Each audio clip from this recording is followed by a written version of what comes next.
Hello, I am Xarkun and this is World of Warships Legends. My apologies in advance if the result of this battle evokes any feelings of depression within the viewer.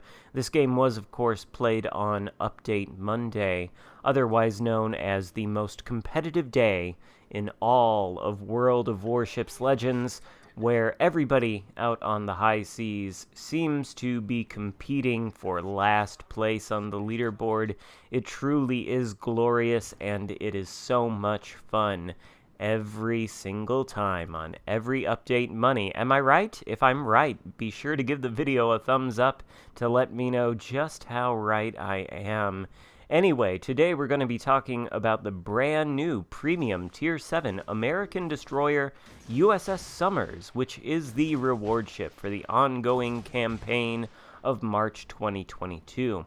And I'll start off this video by telling you right off the bat that I think Summers is fantastic, and if you like destroyers at all, I would highly recommend getting the Admiralty backing and grinding out this campaign, because this ship is a gem. It's really, really good.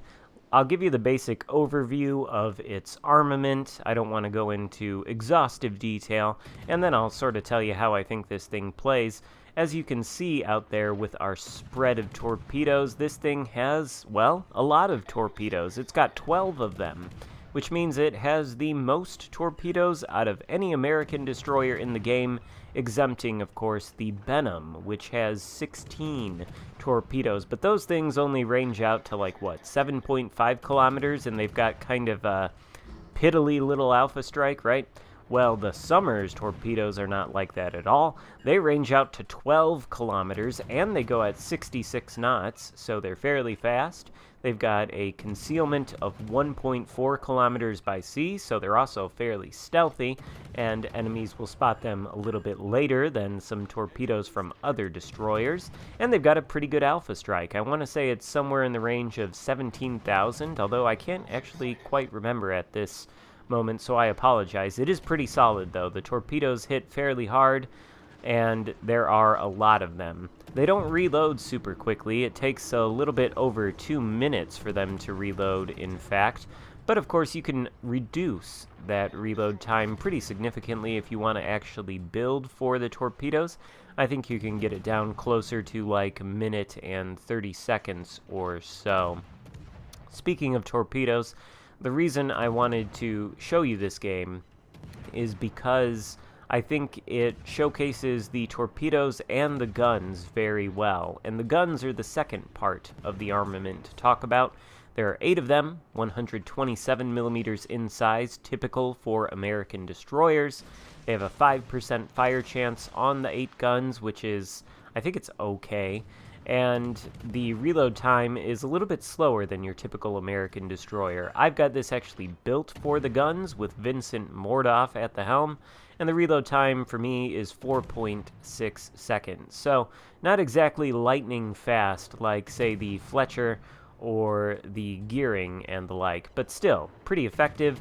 And the AP against the broadside Yamato, along with our torpedoes there, pretty effective. We're already up to 71,000 damage, and I think that gives you a nice taste of how the torpedoes are and how the guns are, especially the AP versus the broadside of things. I do recommend you switch to AP any chance you get when any battleship or cruiser or anything like that presents you broadside, because it's going to tend to be that you're going to do more damage than you would with the high explosive. Of course, you can always go for fires. Now, we did save 1 spread of torpedoes, which is something I like to do on ships like this with a lot of torpedoes, especially with long range. I think the long range is quite nice. It will allow you to get some unexpected strikes on ships that you might not have even known were going to sail into the path of your torpedoes when you launch them, or it might allow you to get some strikes on retreating battleships that aren't necessarily expecting your torpedoes to come around the corner. However, though, we should make note of this game where we have lost 4 ships, which is nearly half the team, and the enemy has lost 0. We also have 0 caps, so I'm going to come out here and try to make something happen. but we do have a lightning approaching the capture circle. Luckily, we do take down the Yamato for our first kill of the game, and another part of the reason I wanted to show you this video as my showcase for the summers is because the next half of this video involves me fighting with enemy destroyers, and I think I'm going to end up sinking 3 out of the remaining 4 if memory serves, although I am going to have some assistance with my team.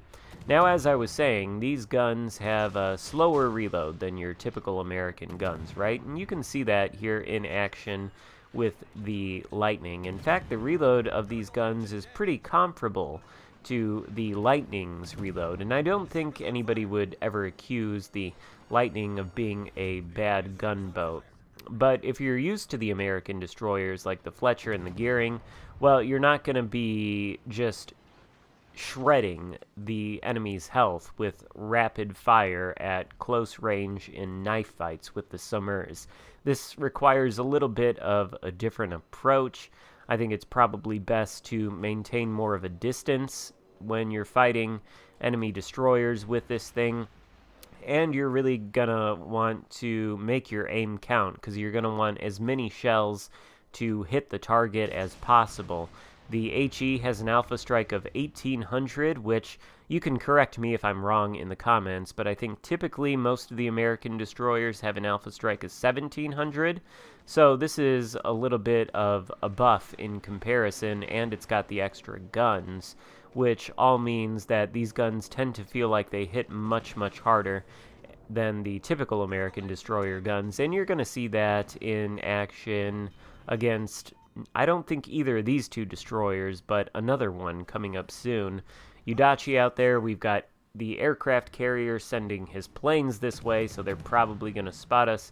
Should be able to take out the Udachi pretty easily. We've got some assistance there from one of our teammates. I think that is the friendly Lightning, who was assisting us in front of this Bravo cap earlier on in the game, and actually I think he plays a very good game indeed, and I appreciate his assistance. It was the two of us really that were responsible for taking out these destroyers here. I don't think I could have necessarily done it without his help. So, you know, teamwork is, what do they say, dreamwork, as they say? Wow, that sounds so corny. In any case, how does the Summers play? Well, I think it's sort of a hybrid.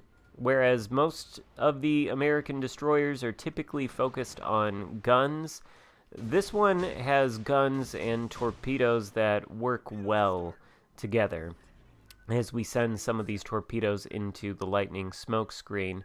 Also, this game, you know, it's tragic. We've got 3 ships left floating. The enemy team still has 6. We're outnumbered 2-1. Things just are not good. We're going to try to take this cap. We're going to sit inside of our smoke screen so that the aircraft carrier doesn't spot us for this Lightning. If he does, then the Lightning can probably take us out pretty easily.